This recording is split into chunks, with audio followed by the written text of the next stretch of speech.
Agora de falar com vocês sobre o tema coragem. Foi colocado ali um leão, né, não fui eu que coloquei, não, foi os irmãos, criatividade dos irmãos. Né?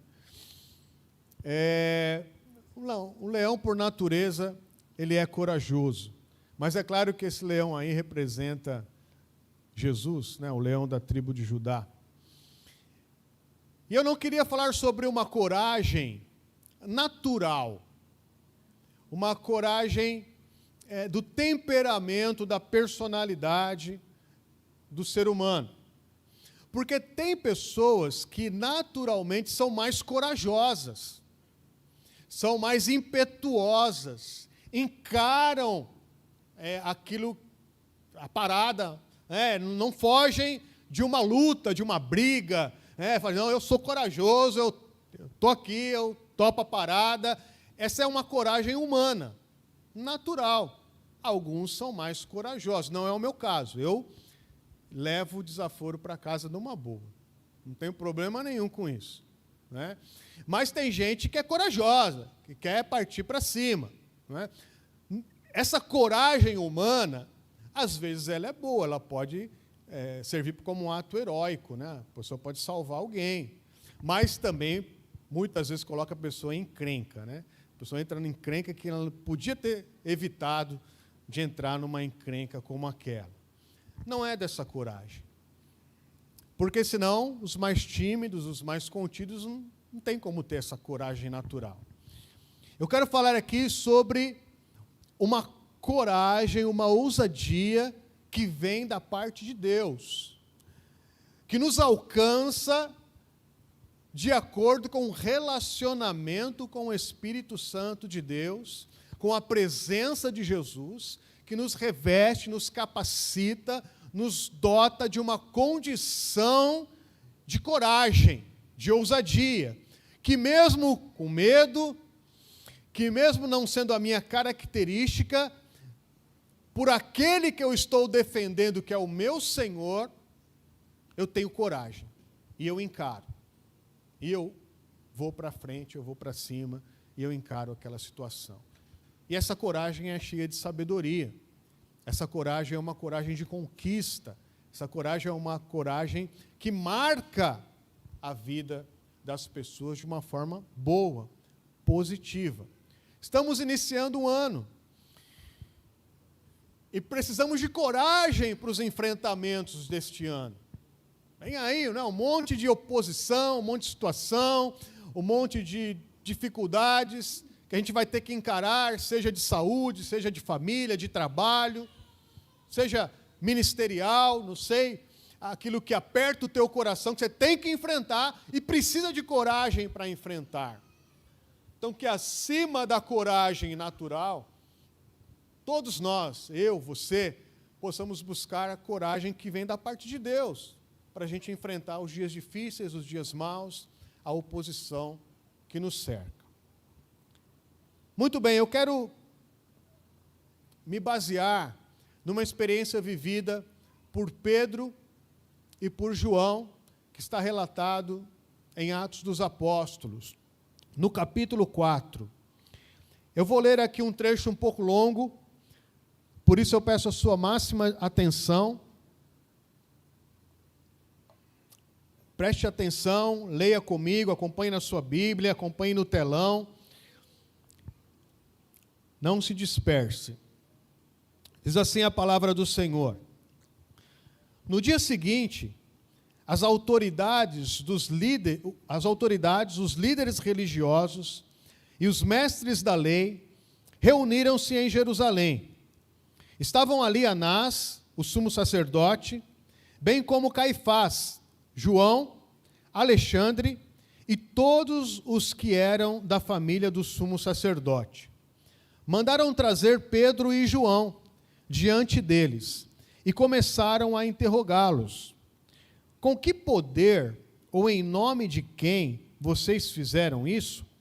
Então Pedro, cheio do Espírito Santo, disse-lhes: autoridades e líderes do povo, visto que hoje somos chamados para prestar contas de um ato de bondade em favor de um aleijado, sendo interrogados acerca de como ele foi curado, saibam os senhores e todo o povo de Israel que, por meio do nome de Jesus Cristo, o Nazareno, a quem os senhores crucificaram, mas a quem Deus ressuscitou dos mortos, este homem está curado diante dos senhores. Este Jesus é a pedra que vocês, construtores, rejeitaram e que se tornou a pedra angular. Não há salvação em nenhum outro, pois debaixo do céu não há nenhum outro nome dado aos homens pelo qual devamos ser salvos. Vendo a coragem de Pedro e de João, e percebendo que eram homens comuns e sem instrução, ficaram admirados e reconheceram que eles haviam estado com Jesus. E como podiam ver ali com eles o homem que fora curado, nada podiam dizer contra eles. Assim, ordenaram que se retirassem do sinédrio e começaram a discutir, perguntando: que faremos com esses homens? Todos os que moram em Jerusalém sabem que eles realizaram um milagre notório que não podemos negar. Todavia, para impedir que isso se espalhe, ainda mais entre o povo, precisamos adverti-los de que não falem mais com ninguém sobre esse nome. Então, chamando-os novamente, ordenaram-lhes que não falassem nem ensinassem em nome de Jesus. Mas Pedro e João responderam: julguem os senhores mesmos se é justo aos olhos de Deus obedecer aos senhores e não a Deus. Pois não podemos deixar de falar do que vimos e ouvimos. Até aqui. O capítulo 4, ele é o desdobramento da cura do aleijado da Porta Formosa, que é relatado no capítulo 3. No capítulo 3 de Atos dos Apóstolos, Pedro e João, eles vão até o templo para orar. Os judeus, eles tinham alguns horários do dia que era costume ir até o templo para fazer as suas orações. E eles vão em um desses horários e passam por essa porta chamada Formosa, onde tinham ali pessoas necessitadas, esse aleijado estava ali. É aquele diálogo que eles dizem: eu não tenho ouro, não tenho prata, mas aquilo que tenho eu te dou, em nome de Jesus Cristo, que eu tenho, levanta e anda. O aleijado levantou, andou e saiu, entrou lá no templo, no pátio, adorando, louvando a Deus, declarando ali a sua cura. Esse lugar que ele recebeu a cura, irmãos, era um lugar de fluxo de pessoas.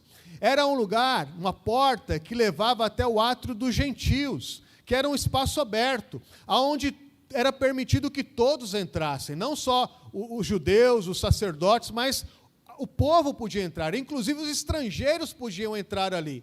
Era um lugar muito movimentado. Então, nas horas da oração, uma multidão, muita gente ia fazer as suas orações. Turistas podiam estar ali, pessoas que iam conhecer, desde que respeitassem as normas daquele lugar, podia entrar. Então, quando aquilo aconteceu, gerou um tumulto, porque esse homem, ele tinha mais de 40 anos, e ele ficava ali, era conhecido por muita gente que passava ali constantemente, era algo religioso, as pessoas passavam sempre ali para orar, e viam o homem ali esmolando, pedindo esmola, porque ele era aleijado. E de repente esse homem estava andando, pulando, saltando, sendo reconhecido, e testemunhando que ele foi curado. Pedro e João, aproveitando dessa situação, começam a pregar o Evangelho de Jesus. E essa era a tática que os discípulos, e agora apóstolos, utilizavam, né? Quando havia um extraordinário, um sobrenatural, um mover, que chamava a atenção das pessoas, eles Pegavam aquelas pessoas e pregavam o evangelho. Um pouquinho antes, no capítulo 2, foi o que aconteceu. Quando veio o Espírito Santo sobre os que estavam ali, os 120 que estavam no cenáculo, eles começaram a falar línguas estranhas. Isso foi um mover que mexeu era um dia de festa, uma multidão se juntou.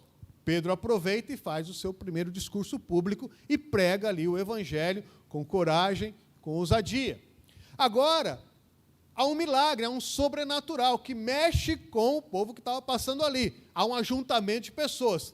Pedro e João aproveitam e começam a pregar o evangelho, começam a falar a respeito de Jesus Cristo. E o texto fala que uma das coisas que eles davam ênfase era que esse Jesus Cristo que eles estavam pregando ressuscitou dos mortos, que está vivo, que falou com eles, que eles viram, palparam, ele venceu a morte. E essa mensagem chama a atenção das autoridades do templo. As autoridades do templo tinham tipo uma polícia do templo. Tinham o responsável pela ordem, que fiscalizava ali para ver se estava correndo tudo bem. Porque a dinâmica, o sistema da religião, ele podia funcionar. Os romanos permitiam que os judeus trabalhassem ali a sua religião, a sua fé, o seu sistema de sacrifícios, seus sistemas de sacerdotes. Então, a polícia, ela garantia o funcionamento desse sistema. E os religiosos que tinham poder, que tinham autoridade, que tinham cargos, que negociavam essas coisas com Roma, tinham interesse que as coisas funcionassem sem tumulto, para que não houvesse nenhum tipo de problema de intervenção romana. Então tinha um tumulto, eles chegaram perto para ver, olha, eles estão falando sobre ressurreição. E esse entendimento de ressurreição, ele mexia com as autoridades sacerdotais, com as autoridades do Sinédrio, que pertenciam a um segmento judeu chamado saduceus.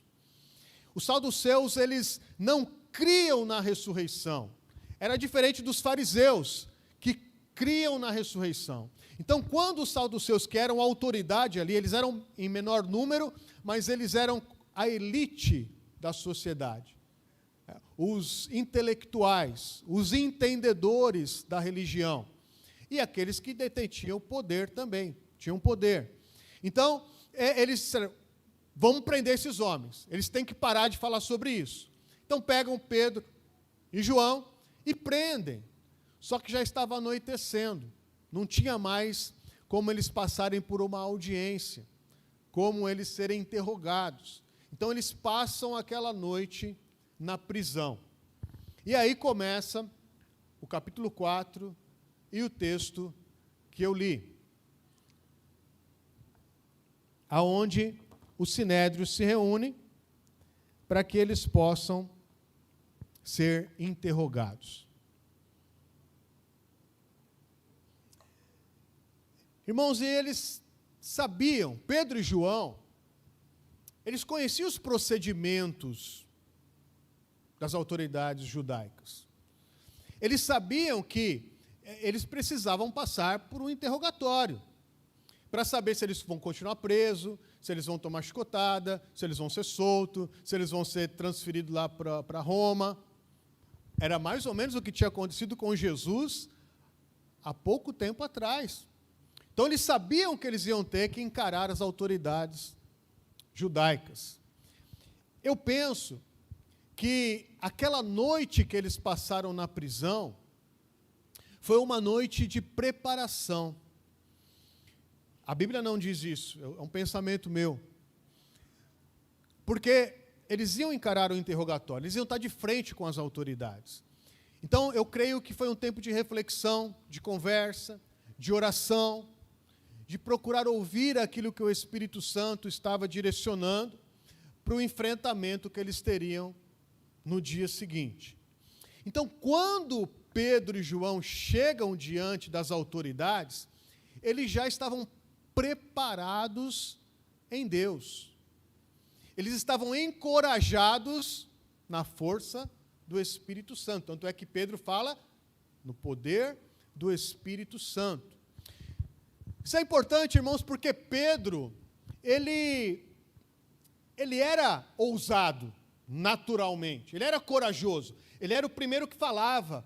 Ele era explosivo. Ele tinha reações rápidas. Ele era muito corajoso. Mas era aquela coragem humana, que muitas vezes dava certo, mas às vezes dava errado. Jesus já repreendeu eles. Afasta de mim, Satanás, não tem nada a ver contigo. Para de falar essas bobagens aí.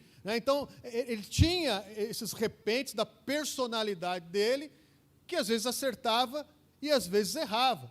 Quando os soldados vieram prender Jesus, ele saca a espada e corta a orelha do soldado, e Jesus não tinha mandado ele fazer aquilo, ele fez, foi na carne, foi no impulso, foi por causa do seu temperamento. Jesus teve que pegar a orelha e milagrosamente colar novamente na orelha do soldado, e fez coisa errada. Então ele tinha essa característica.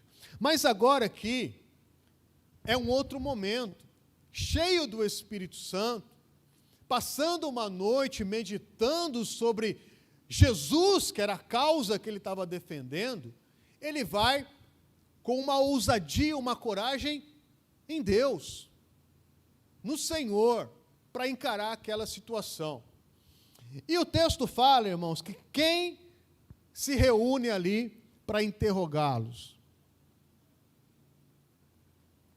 O Sinédrio eram as principais autoridades judaicas. Era o colegiado que tomava as decisões. Eles mandavam prender, mandavam soltar. Eles escreviam as leis e faziam-se cumprir as leis judaicas. Eles tinham essa autoridade. Eram os doutores da lei, os mestres da lei, os sacerdotes, as pessoas de destaque eram reconhecidas ali dentre o povo judeu. Eram a elite da religião. E eles funcionavam como um tribunal. Eles pegavam as situações, analisavam e davam a sentença. E quando, dentre esses que estavam ali, irmãos, olha que o texto diz, que Anás, o sumo sacerdote, estava ali. Caifás, que já havia sido sumo sacerdote, estava ali. Quem que é essa turminha que está ali? As mesmas pessoas que condenaram Jesus. As mesmas pessoas que naquele tribunal fajuto condenou Jesus à cruz. Levou Jesus a Pilatos. Quando Pedro e João estão ali, irmãos, veja o que eles estão encarando. As principais autoridades, aqueles que tinham mandado matar Jesus. Quando tem aquele episódio de que Pedro nega Jesus 3 vezes, né, e ele chora amargamente por aquilo que ele fez, ele estava no quintal do sumo sacerdote Caifás. Então ele conhecia esses homens, e conhecia a autoridade e o poder que eles tinham. Mas agora, revestido do poder de Deus, cheios do Espírito Santo, cheio desse relacionamento com Jesus, ele estava pronto para ousadamente encarar aquelas autoridades. Em outro tempo ele mentiu, ele enganou, ele fugiu, ele foi covarde, agora ele estava pronto, espiritualmente pronto para encarar aquelas autoridades. E ao encarar essas autoridades, esses homens dão a oportunidade que ele precisava. Eles perguntam para ele: com que poder e em nome de quem vocês fizeram isso? Deus dá a oportunidade de Pedro, que em algum momento foi covarde, fugiu, negou, teve aquela experiência tão triste. Agora, diante das maiores autoridades judaicas, diante do sumo sacerdote Anás e da autoridade histórica Caifás, pregar o evangelho de Jesus Cristo. E ele faz isso com toda a autoridade, com toda a ousadia. Ele diz: saibam os senhores e todo o povo de Israel que, por meio do nome de Jesus Cristo o Nazareno, a quem os senhores crucificaram, mas a quem Deus ressuscitou dos mortos, este homem que está aí curado diante de vocês, foi curado em nome de Jesus. Então ele prega as bases das boas novas do reino de Deus. Ele diz: vocês enviaram Jesus para ser crucificado. E de fato, eles foram os primeiros responsáveis por esse processo. Mas entendendo, irmãos, que a base do Evangelho é essa, que Jesus Cristo assumiu o nosso lugar. Ele foi enviado para a cruz não apenas por Caifás, Anás e as autoridades de Israel, mas ele foi mandado para a cruz por causa do meu pecado, por causa da minha existência, por causa da minha vida.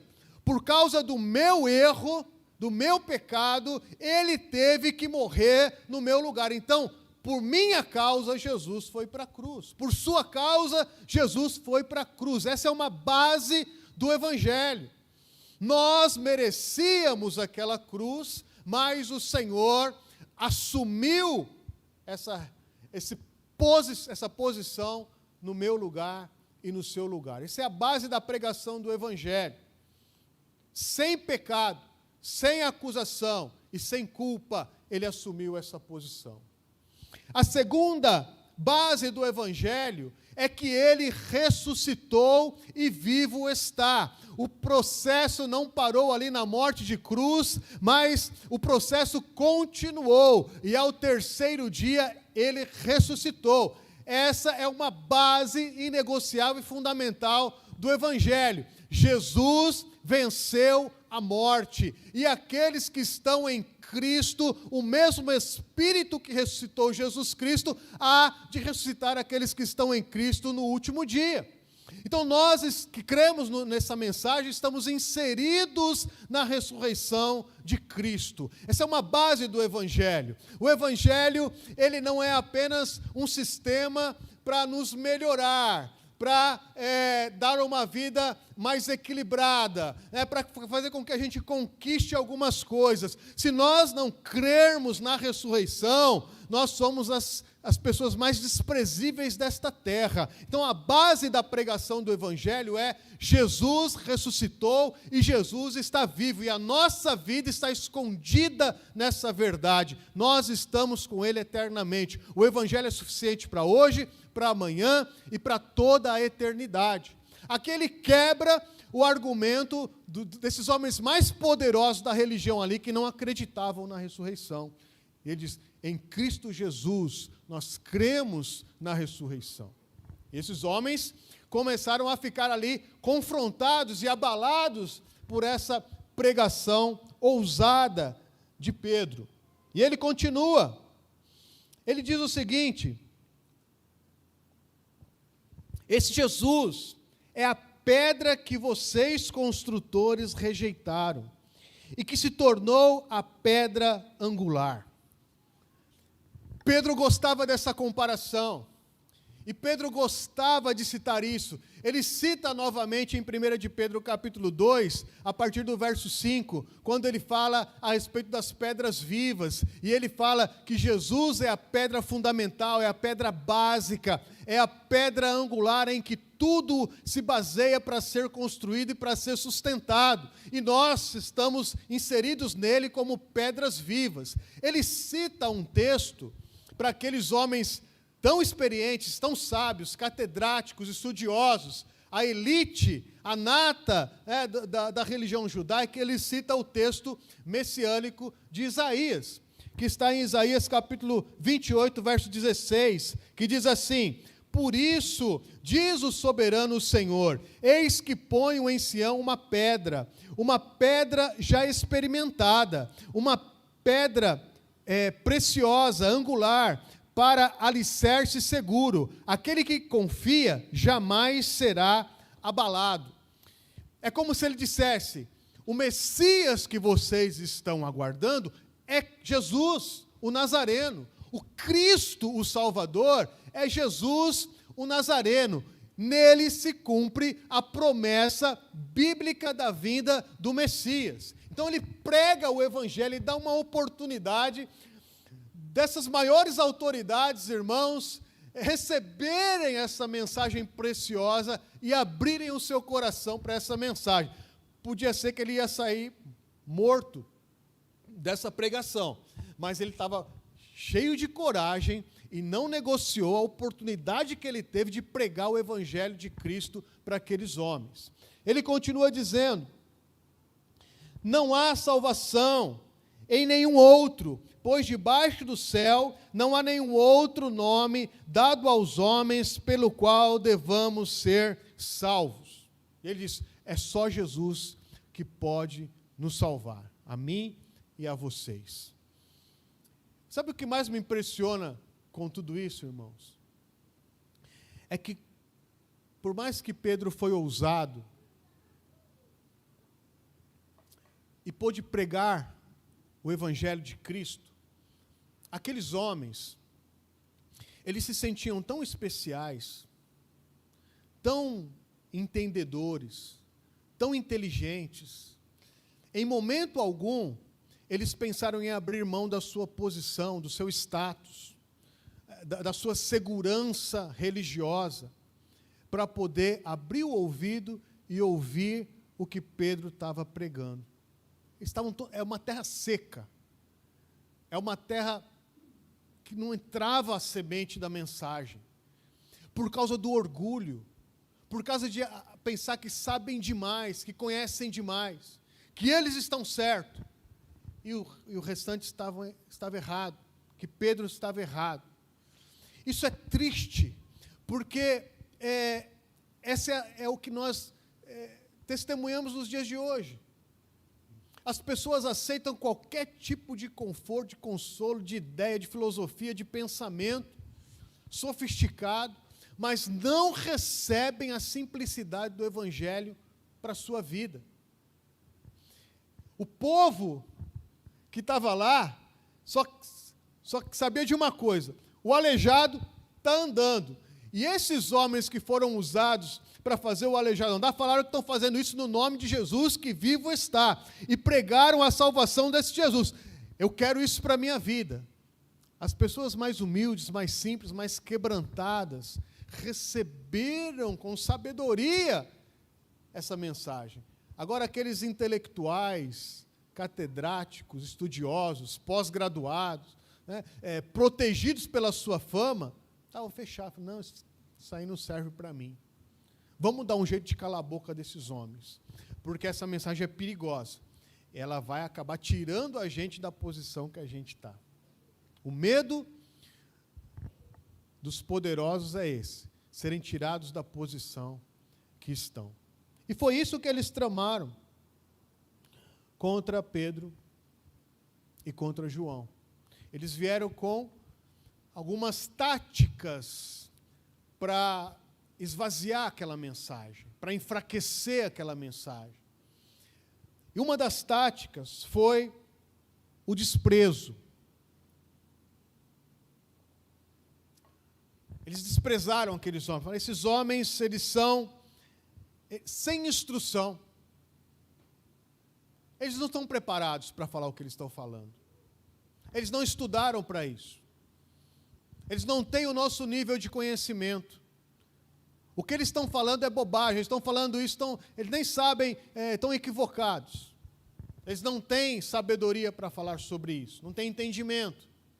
Então, a primeira tática para esvaziar a mensagem do Evangelho é o desprezo. E é assim até hoje.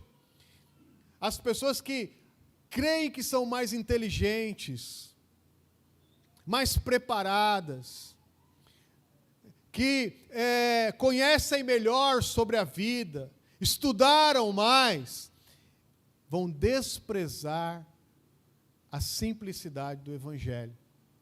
Então, um mecanismo para enfraquecer é o desprezo, para que quem prega a mensagem deixe de ter coragem e ousadia de pregá-la, e achar que os outros entendem mais, que os outros não precisam, que os outros não merecem receber essa mensagem. Mas uma coisa eles tiveram que admitir, irmãos. Eles disseram assim: reconhecemos que eles haviam estado com Jesus. Então eles não tinham a sabedoria acadêmica, mas eles refletiam Jesus. Eles falavam do jeito que Jesus falava. Eles foram doutrinados e ensinados à mesa com Jesus. O que eles falavam, comunicavam aos outros que eles conheciam de fato Jesus, tinham convivido com ele e tinham aprendido aos seus pés. Então, eles não tinham talvez a instrução formal, mas eles tinham a vivência, a convivência com o Senhor Jesus. Esse é o verdadeiro poder e ousadia que nós precisamos ter, porque talvez muitos de nós não tenham a mesma condição acadêmica, não teve a mesma oportunidade de estudo, mas quando nós, de fato, andamos com Jesus e o conhecemos, e somos conhecidos dele, e somos revelados por ele, há uma sabedoria eterna na nossa vida, no nosso testemunho, no nosso proceder, em quem nós somos e naquilo que nós entregamos para as pessoas. A sabedoria que vem de Deus, de andar com ele. No primeiro culto nós cantamos que ele cresça e que eu diminua. O que está acontecendo aqui é isso, eles estão identificando Jesus na vida de Pedro e de João. Ou seja, Cristo cresceu na vida desses homens, eles diminuíram. Esse é o verdadeiro poder que nos dá ousadia. Porque quando nós interagimos aí, na vida, no trabalho, na família, nas amizades, a identificação que a gente está passando, lá vai o Marcelo, ou lá vai o Marcelo que é servo de Jesus, que representa Jesus, que se identifica com Jesus. Essa identificação com Jesus é que nos dá autoridade e poder para pregar o Evangelho. Uma outra forma que eles usaram para inibir foi, assim, se o aleijado não tivesse, porque o aleijado estava lá, junto, estava do lado, o homem está aqui, ele estava lá aleijado, agora está aqui em pé. Se ele não tivesse lá, esses caras tinham prendido Pedro e João e dali não saíam mais. Mas como o aleijado estava andando e o povo todo ali ao redor, falando, não tem como a gente continuar com eles aqui, porque o que eles fizeram está aqui, a prova está aqui, não tem como contestar a prova. Precisamos dar um jeito. Então, vamos dar um susto, vamos colocar medo, vamos exercer a nossa autoridade. Então eles chamam Pedro e João e falam, chamando novamente, ordenou-lhes que não falassem nem ensinassem em nome de Jesus. Agora tem uma lei aqui, eles podiam falar. A lei proíbe que se fale sobre Jesus. Vocês não podem mais falar sobre Jesus. Não pode mais falar em praça pública, não pode mais falar na escola, não pode mais falar nas reuniões familiares, não pode mais falar, está proibido falar sobre Jesus, é a lei agora. Eles tinham poder religioso e autoridade para poder decretar essa lei. Não se pode mais falar sobre Jesus, sobre ressurreição, sobre salvação. Vocês estão proibidos. Na autoridade que nos é dada, vocês estão proibidos, nós vamos fiscalizar. Eles tinham autoridade para fazer isso. Não muito diferente do que a gente tem vivido nos nossos dias. Se aceita qualquer tipo de ideia, de filosofia, de pensamento, de ensinamento e de pregação, menos o Evangelho. Não se pode mais pregar a Bíblia, pregar o Evangelho. Pedro e João não se intimidam com isso. E aí, vem o final, aonde eles dizem, julguem os senhores mesmos, que vocês estão falando. É justo, aos olhos de Deus, obedecer aos senhores e não a Deus? Eles falam assim, o que vocês estão falando não serve para mim. O que vocês estão falando é coisa humana, religiosa. Eu não vou obedecer vocês, eu vou obedecer a Deus. Eu não sei como que eles saíram de lá, irmãos. Eles não foram sentenciados, não foram presos, nem chicoteados, eles saíram. Mas a ousadia aqui, eu não estou debaixo da sua autoridade, estou debaixo da autoridade de Deus. Vale mais obedecer a Deus do que a vocês. E eles dizem, pois não podemos deixar de falar do que vimos e ouvimos.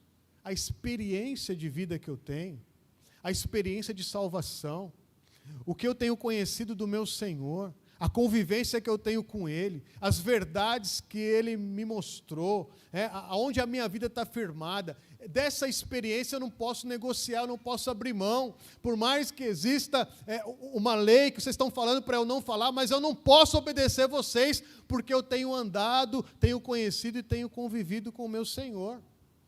É a Ele que eu vou prestar contas face a face em algum momento da minha existência. Eu prefiro prestar contas a Deus do que a vocês, autoridades dessa terra. Então é impossível obedecer aos homens e negligenciar a ordem de Deus. Que ousadia, que coragem de se apresentar dessa forma e de encarar esses homens. Eu quero aplicar essa palavra para os nossos dias de hoje. Os enfrentamentos estão por aí. E eu quero lançar algumas questões para nós pensarmos. Que tipo de coragem eu tenho? Olhando para esse texto. É uma coragem humana? Ou é uma coragem que vem de Deus? Que surgiu a partir de um relacionamento que eu tenho com Jesus. Que coragem é essa que eu tenho? Eu tenho tido medo de tomar e encarar as decisões nesta vida. O desprezo que as pessoas têm comigo tem inibido a minha coragem. As ameaças que as pessoas fazem travam a minha coragem. As minhas ações de coragem me associam a Jesus? Ou falam, isso aí é um bruto, isso aí é uma louca.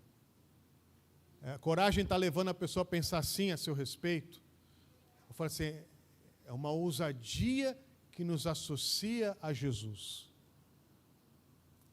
E eu tenho coragem de pregar o Evangelho, por mais que ele pareça loucura aos ouvidos das pessoas por aí no mundo.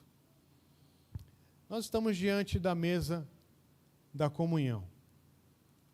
Da mesa que diz, por minha causa, Jesus pagou o preço da sua morte. Se entregou por mim. Que a minha resposta para isso, irmãos, seja uma resposta não acovardada, mas uma resposta de coragem. Essa é a verdadeira mensagem. É a única mensagem. Não existe conforto em nenhuma outra mensagem, pensamento, em nenhum outro Deus. Não existe conforto para o ser humano que não seja aquilo que Jesus conquistou em nosso favor na cruz e na sua ressurreição. Quando nós olhamos para os elementos da mesa, a gente tem que entender que somos aliançados com Ele para hoje, para amanhã e para toda a eternidade. Que aquilo que Ele conquistou para mim tem um valor lá no céu para sempre. Que isso possa me encorajar a enfrentar a vida. Encorajar a enfrentar as adversidades. Quando o inimigo vier tentando te acovardar, lembre-se daquele que pagou um preço pela tua vida, que comprou a tua vida, que nós pertencemos a Ele, que nós estamos aliançados com Ele, e como uma noiva, somos comprometidos com Ele na sua vinda.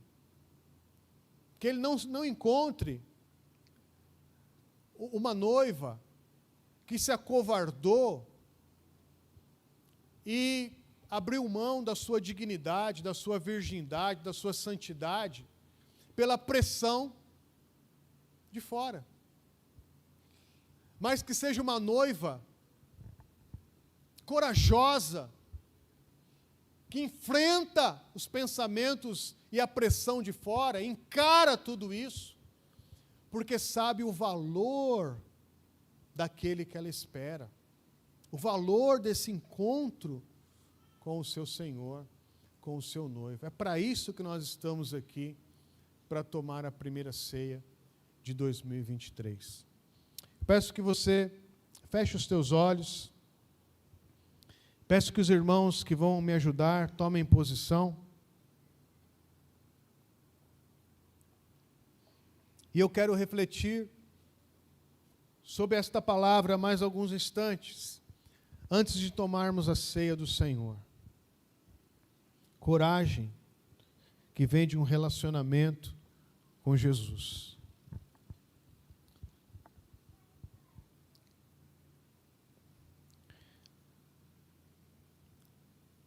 Os enfrentamentos estão propostos para a nossa vida.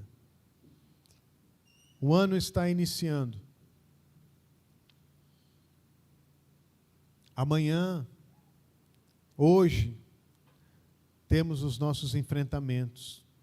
Às vezes na nossa própria mente, às vezes dentro da nossa própria casa.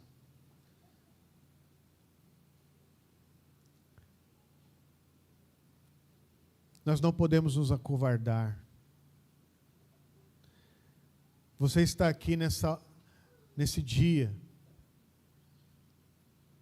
e algum pensamento foi implantado na sua mente que você não merece, que você não está preparado, um pensamento de desistência, um pensamento de despreparo, não estou preparado. Isso é um pensamento covarde. Não é esse tipo de pensamento que Jesus conquistou na cruz do Calvário. Ele quer te revestir neste dia de coragem. Tenha coragem para defender o seu Deus. Ele teve coragem de ir até a morte de cruz.